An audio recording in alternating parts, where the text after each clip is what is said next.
കാസർഗോഡ് പള്ളിക്കരയിൽ ഭിന്നശേഷിക്കാരിയായ 17 വയസ്സുകാരിയെ ഓട്ടോ ഡ്രൈവർമാർ ഉൾപ്പെടെ പീഡിപ്പിച്ച കേസിൽ 3 പേർ അറസ്റ്റിൽ. ചൈൽഡ് വെൽഫെയർ കമ്മിറ്റി നൽകിയ റിപ്പോർട്ടിനെ തുടർന്ന് ബേക്കൽ പോലീസ് 5 പേർക്കെതിരെ പോക്സോ കേസുകൾ രജിസ്റ്റർ ചെയ്തു. കഴിഞ്ഞ 1 വർഷത്തിനിടെ 5 പേർ പീഡിപ്പിച്ചുവെന്നാണ് പരാതി. തെളിനീരിനൊത്ത പരിശുദ്ധി, അതിനാൽ ഞങ്ങൾ മനസ്സിലാക്കുന്നു, നിങ്ങൾ അർഹിക്കുന്നു. ബിന്ദു ജുവല്ലറിയുടെ അതുല്യമായ ആഭരണങ്ങൾ. ബിന്ദു ജുവല്ലറി, കാസർഗോഡ്, സുള്ളിയ.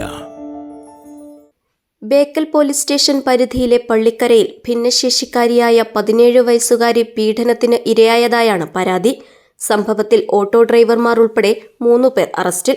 കൂട്ടപ്പുന്നയിലെ നൌഷാദ്, പെരുമ്പള സ്വദേശി ഷെരീഫ്, കോട്ടിക്കുളത്തെ സാലിഖ് എന്നിവരാണ് പിടിയിലായത്.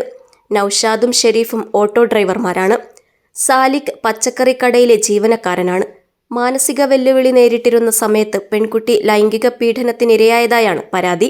സംഭവത്തിൽ ബേക്കൽ പോലീസ് 5 പോക്സോ കേസുകൾ രജിസ്റ്റർ ചെയ്തു. ചൈൽഡ് വെൽഫെയർ കമ്മിറ്റി നൽകിയ റിപ്പോർട്ടിന്റെ അടിസ്ഥാനത്തിലാണ് കേസ്. കഴിഞ്ഞ 1 വർഷത്തിനിടെ 5 വ്യത്യസ്ത വ്യക്തികൾ പെൺകുട്ടിയെ ലൈംഗികമായി പീഡിപ്പിച്ചുവെന്നാണ് പരാതിയിൽ പറയുന്നത്. പ്രായപൂർത്തിയാകാത്ത പെൺകുട്ടി ഇപ്പോൾ ചികിത്സയിലൂടെ മാനസിക ആരോഗ്യനില വീണ്ടെടുത്തു കഴിഞ്ഞിട്ടുണ്ട്. ചൈൽഡ് വെൽഫെയർ കമ്മിറ്റിയുടെ ഇടപെടലിനെ തുടർന്ന് ലഭിച്ച വിവരങ്ങൾ പരിശോധിച്ച ശേഷമാണ് ബേക്കൽ പോലീസ് പോക്സോ നിയമം ഉൾപ്പെടെയുള്ള വകുപ്പുകൾ ചുമത്തി 5 പേർക്കെതിരെ പ്രത്യേക കേസുകൾ രജിസ്റ്റർ ചെയ്തത്.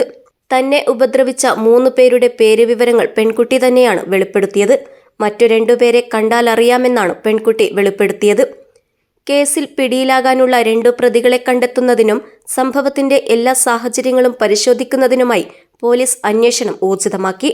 ഒരു ഓട്ടോ ഡ്രൈവറാണ് പെൺകുട്ടിയെ ആദ്യം പീഡിപ്പിച്ചതെന്നാണ് മൊഴി. അതിനുശേഷമാണ് ഇയാളുടെ സുഹൃത്ത് ഉൾപ്പെടെ മറ്റ് 4 പേർ കൂടി പെൺകുട്ടിയെ സമാനമായ രീതിയിൽ പീഡിപ്പിച്ചത്.